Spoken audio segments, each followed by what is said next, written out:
La grande interview, nous sommes avec Anne Griffon, directrice générale de Châteauforme. On va parler de cette formidable réussite du mariage entre l'hospitality et le facility management, Châteauforme Inside. Merci d'être avec nous. C'est la culture d'entreprise dans les bureaux et non plus seulement dans les châteaux, ce qui était à l'origine. Vous gérez ça pour les séminaires, bien sûr, d'entreprise. On a l'impression que c'est un nouveau relais de croissance d'aller directement dans les bureaux, c'est ça le changement ? Oui, tout à fait. C'est un relais de croissance et le continuum assez naturel de notre activité depuis 30 ans. Avant, les entreprises venaient chez nous de manière ponctuelle pour se retrouver, pour apprendre. Et désormais, nous allons chez eux de manière quotidienne pour les animer, créer du lien et les encourager à travailler ensemble. Les équipes se déplacent directement dans les bureaux, dans les sièges souvent. Donc c'est une sacrée organisation quand même, il faut le préciser. Écoutez, c'est de l'hospitality, comme on dit, et de la restauration. C'est ce qu'on fait tous les jours dans nos maisons, et là, on le fait chez eux. Ouais. Mais comment on en vient justement à ce facility management ? Parce que vous étiez sur l'hospitality, vous receviez. Maintenant, vous donnez, c'est ça la différence. Notre patron nous dit toujours qu'il faut savoir donner pour recevoir, mais ce n'est pas le sujet. Oui, en fait, on les accueille. Je pense que c'est une évolution assez naturelle qui est apparue et qui s'est vraiment accélérée post-Covid, qui consiste à prendre soin des collaborateurs, à se dire que ce n'est pas juste un lieu de travail, mais ça doit être un lieu d'échange et de rencontre. Et pour le coup, c'est ce qu'on faisait très naturellement dans nos maisons, quand on accueillait les séminaires. C'est vraiment... on a toujours dit que nous, on proposait la coque et que les entreprises venaient avec leur contenu. Et là, on fait la même chose. C'est-à-dire qu'on va favoriser cette atmosphère d'échange, de collaboration, pour qu'ensuite les collaborateurs puissent créer, innover, susciter l'intelligence collective. Oui, et c'est du conseil en fonction aussi des problématiques du moment, parce que le monde a évolué et le monde du travail évolue. Oui, alors le conseil, on va le faire en amont. On peut nous appeler en amont d'un projet et généralement, on va s'associer à un collectif, là aussi, d'architectes, d'aménageurs. Et nous, on vient vraiment avec notre œil d'opérationnel pour faire en sorte que les parcours, tels qu'on les appelle, les parcours collaborateurs, visiteurs, qui sont imaginés dans l'entreprise, puissent se dérouler de la manière la plus fluide possible. Donc c'est une remise en cause en fait, de l'organisation du travail des bureaux. C'est ça aussi qui est important aujourd'hui, post-Covid, comme vous dites. Oui, alors nous, on suit la décision d'une direction générale qui se dit « je veux que mes collaborateurs, reviennent, je ne veux plus qu'ils partent, donc je souhaite les retenir, et je veux qu'ils créent ensemble ». Donc c'est vrai que nous faisons partie d'un mouvement général qui est repenser les bureaux et la manière dont on y vit et dont on évolue. Oui, parce que c'est le vrai problème. Je le voyais aux États-Unis, un tiers des Américains ont décidé de quitter leur job par lassitude.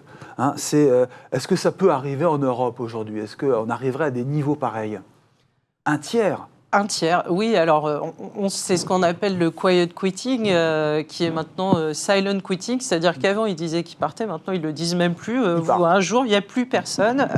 Oui, on a un peu ce mouvement quand même en Europe.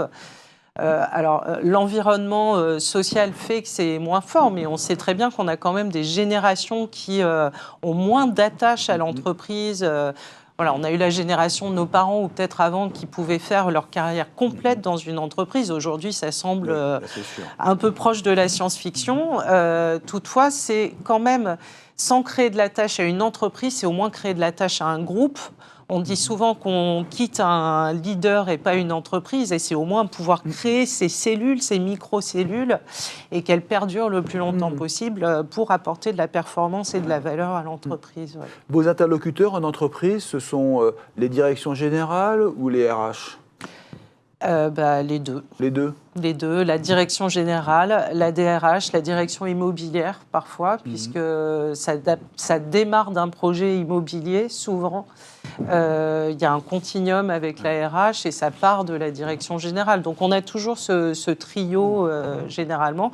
Et puis une direction environnement de travail qu'on appelle direction des services, qui peut être attachée à la DRH, à la direction immobilière ou même à la direction générale en fonction de la stratégie que l'entreprise développe. Alors, que leur proposez-vous justement pour retenir ces salariés? Est-ce qu'il y a aujourd'hui des choses auxquelles on ne pense même pas?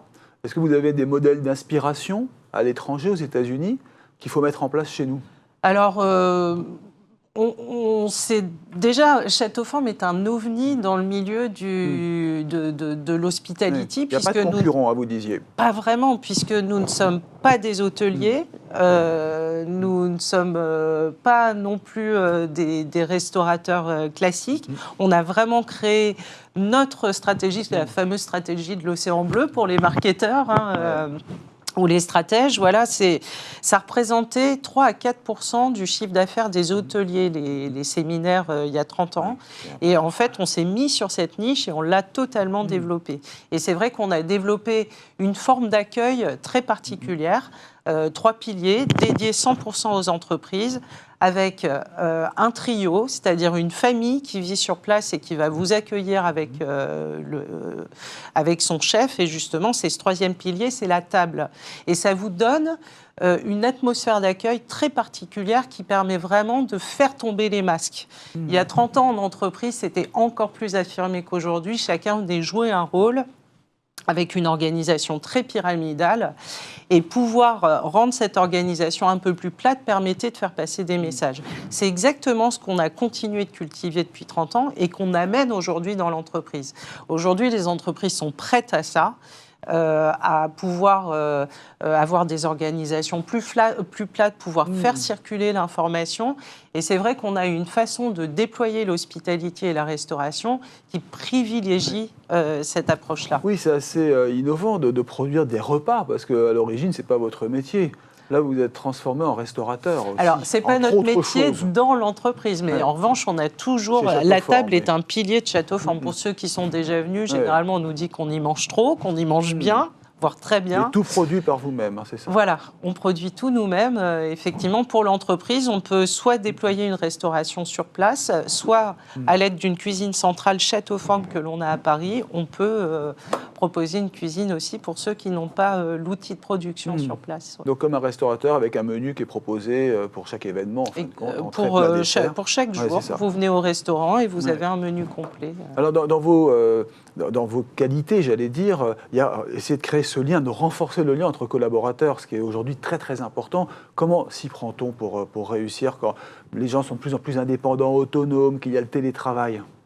Alors moi, j'ai coutume de dire, bon, déjà, il y a évidemment tout un travail sur la stratégie, le management intermédiaire sur lequel nous avons peu d'action pour le coup. Nous, on reste à notre place et on accompagne le mouvement. Mais j'ai coutume de dire qu'il y a quand même, sur la partie hospitality, pas de grande stratégie à déployer. On se rend compte que dès que vous proposez un accueil où les gens se sentent vraiment attendus, que vous avez une restauration de qualité, qui peut être proposée matin, midi, goûter, que vous la faites à un prix tout à fait abordable, vous allez parler à l'ensemble de votre population.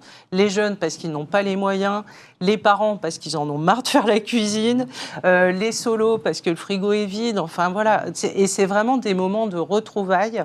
Moi, j'aime bien citer l'exemple de Célio qu'on accompagne depuis maintenant 4 ans, dont le directeur général nous a dit et reconnu qu'on avait participé à la réussite de sa stratégie parce qu'on l'a vraiment accompagné dans la création d'un collectif. J'illustre mon propos. Quand il a démarré, il avait un taux de rétention, tel qu'on l'appelle en restauration, de 10-15%. C'est-à-dire taux de rétention? C'est-à-dire que sur la somme des collaborateurs, vous n'aviez que 10 à 15% des collaborateurs qui venaient déjeuner au restaurant. D'accord. Quand on a pris la suite, on a complètement explosé les scores. Je pense qu'aujourd'hui, on est à plus de 80%. Et de même manière, visuellement, les gens déjeunaient très rapidement sur un coin de table. Aujourd'hui, vous avez des grandes tables entières. Les gens se retrouvent, partagent et... Certains patrons pourraient se dire que c'est du temps perdu, mais je vous assure que vous réglez tout un tas de micro-irritations et vous créez un ciment, et vous créez un collectif. Et dans la mode, typiquement, ce que vous explique le patron de Célio, c'est que vous ne pouvez pas travailler en Teams. Il y a un travail de l'instantané qui fait que les équipes doivent être sur place et il faut que vous arriviez à les faire déplacer. Oui. Eux ont fait le choix d'offrir petit déjeuner, goûter. d'autres auront d'autres stratégies, mais vraiment, cet élément est central. Et ça, vous faites ça pas seulement dans le siège de l'entreprise, vous faites ça dans les... non, là, on le fait au siège. On le fait au siège. Dans le siège de l'entreprise. Pour ces lieux, on le fait au siège. Et ensuite, ce que vous allez pouvoir faire, c'est accompagner la stratégie de l'entreprise par des animations. Alors, vous pouvez avoir des animations juste bon enfant pour célébrer un certain nombre de choses, mais vous pouvez aussi travailler sur la santé mentale. Donc, vous pouvez avoir des interventions sur ce type de sujet. Vous pouvez avoir des interventions sur le management. L'avantage, c'est qu'aussi, depuis 30 ans, on a eu tellement de coachs, d'animateurs qui sont passés chez nous qu'on a un catalogue extrêmement riche. C'est un vivier considérable. Exactement. Et on peut vraiment accompagner les entreprises sur les sujets qu'ils souhaitent porter auprès de leurs collaborateurs. Donc là, ce sont les RH qui viennent vous voir, les directions générales, qui vous posent la problématique et vous apportez une réponse grâce justement Oui, on va à votre créer un calendrier volant. d'animation mensuel, annuel, en fonction du desiderata du client. Donc ça, c'est dans l'entreprise, dans les bureaux. Si on parle de Château Forme, 80 sites en Europe, très connus. Vous avez maintenant une notoriété importante dans toute l'Europe. Les séminaires, les réunions, la formation, c'est vraiment primordial. Mais à ce moment-là, on vient chez vous. Dans ces sites, ça reste encore possible aujourd'hui, malgré le manque de temps. Plus que jamais, oui.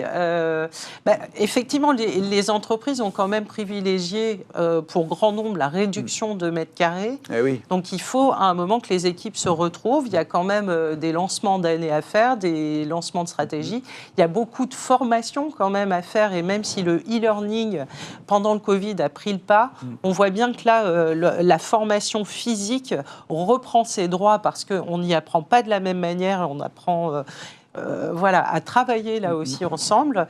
Donc on a beaucoup de programmes de formation qui se déploient dans les châteaux et puis voilà aussi des moments de retrouvailles. Et ce qu'on note, c'est que enfin les entreprises, ça fait 30 ans qu'on leur dit mais gardez du temps en dehors des moments en salle parce que c'est là en fait que le ciment aussi, les choses vont se passer. Et assez naturellement, vous avez tellement de mal à rassembler vos équipes que quand vous les avez, vous voulez envoyer un maximum d'informations, de formations, tout ce que vous avez prévu. Et là, on se rend compte que les entreprises arrivent vraiment à dégager du temps pour les collaborateurs, justement pour qu'ils puissent profiter du lieu, qu'ils puissent faire des choses un peu plus sympathiques, je veux dire, qu'ils ne soient pas juste descendants ou de la formation. Donc, on voit bien qu'il y a le souhait de pouvoir créer du collectif quand on vient dans nos maisons, davantage. Et justement, qu'est-ce qu'ils préfèrent ? Venir dans un lieu décentralisé ou rester au bureau Très clairement, si vous demandez aux collaborateurs, ils sont ravis de pouvoir changer d'air. Maintenant, c'est vrai qu'on constate que nous, notre principal concurrent sur le séminaire, c'est l'entreprise elle-même, puisque, comme je vous disais, elle a réduit ses mètres carrés et elle crée aussi des espaces de réunion extrêmement sophistiqués, très agréables. Lieu que l'on anime d'ailleurs dans le cadre de Château Forme Inside. D'accord, ça c'est pour Château Forme Inside. Mais quand on parle de Château Forme, les lieux d'exception, vous avez des sites exceptionnels, des châteaux. Beau, donc ça donne envie aussi d'y aller. Là, vous avez bien sûr, c'est pour ça que les collaborateurs préfèrent venir dans ce type de lieu. C'est un vrai moment de déconnexion. Mais en fait, je pense qu'il ne faut pas les opposer. Ce sont des moments très complémentaires. Il y a des moments où vous devez privilégier l'efficacité, vous allez le faire dans vos propres bureaux, dans des lieux qui peuvent être tout à fait agréables. Et puis, il y a des moments où vous avez besoin de créer de la déconnexion. Moi, je pense souvent à nous-mêmes, puisqu'on se l'applique à nous-mêmes. Quand on travaille avec notre président sur une stratégie ou sur quelque chose à long terme, on sort de nos bureaux. On l'a fait une fois à Montagne Alternative, qui est un des lieux qu'on a en Suisse, où vous êtes au milieu des montagnes, vous avez toute la vallée suisse qui s'ouvre devant vous. Vous vous oxygénez le cerveau, vous voyez autre chose. Je ne peux pas m'empêcher de penser que vous ne travaillez pas de la même manière quand vous êtes dans ce type d'environnement. Et on n'a pas écrit la même chose en termes de stratégie quand on l'a fait là que si on l'avait fait à Paris. Aussi beau le bureau soit-il, vous êtes quand même dans un lieu qui ne vous permet pas de sortir de vos habitudes. Quoi. Même pour des entreprises de la région Île-de-France, on peut les transporter dans d'autres pays d'Europe. Ça, c'est le rêve, alors. Si vous êtes prêt à compenser votre émission carbone pour les plus... Ou y aller en Bien train sûr. à ce moment-là. Ou en train, vous pouvez tout à fait venir à Barcelone en train, ça se fait très bien. On a deux sites absolument magnifiques à Barcelone, à Madrid, Oui. Et alors, en Italie. Et dans cette offre, il y a aussi une session dédiée au sport. Il y a bien sûr le travail. Et le but, c'est l'efficacité avant tout. Donc, il y a des sessions, c'est ça, vous dites, de yoga, par exemple. Alors, le programme peut être extrêmement éclectique. La partie sport, on l'a fait avec des partenaires, parce que ça, c'est pas notre savoir-faire direct. Mais ça, c'est en fait la totalité de la proposition. On va l'élaborer sur mesure avec notre client. Il est certain qu'on ne fait pas la même chose pour une maison de haute couture, les quelques maisons qu'on peut accompagner, ou pour la SNCF que l'on accompagne pour l'embarquement des programmes de formation et des futurs cheminots. Dans les deux cas, voilà, on a quand même des gens qui viennent apprendre, qui viennent se rencontrer, qui viennent passer un moment et qui viennent créer un attachement avec l'entreprise. Mais on va le travailler de manière différente. Et il y a un taux de satisfaction ensuite après ces réunions? Absolument.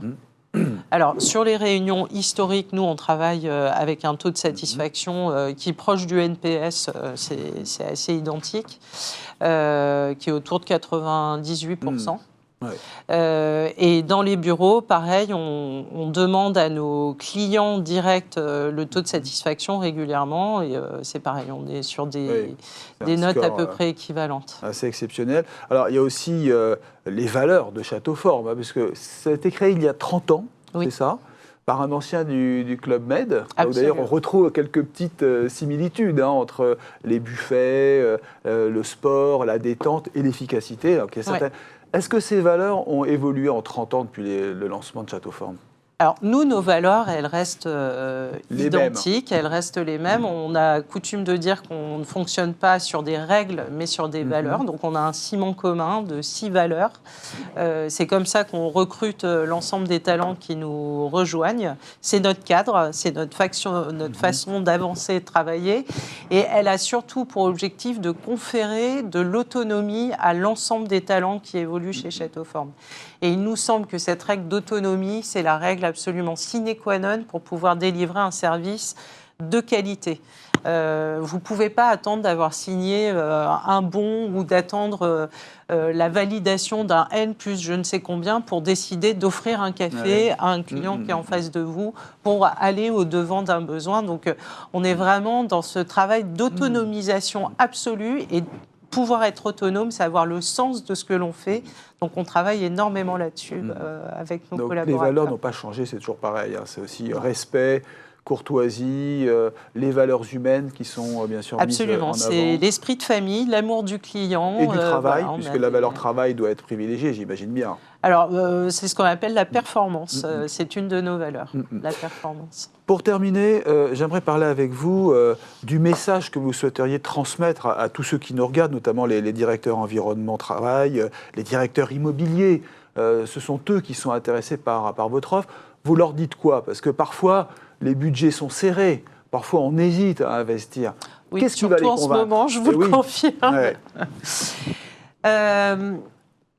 En fait, c'est un métier difficile aujourd'hui parce qu'effectivement, on a du mal à suivre le retour sur investissement immédiat.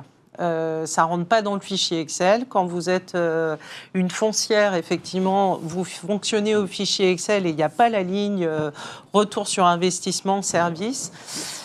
Ce que j'ai envie de dire déjà aux entreprises finales, c'est faites confiance, faites-vous confiance, faites confiance au fait que vos collaborateurs vous remercieront si vous prenez soin d'eux.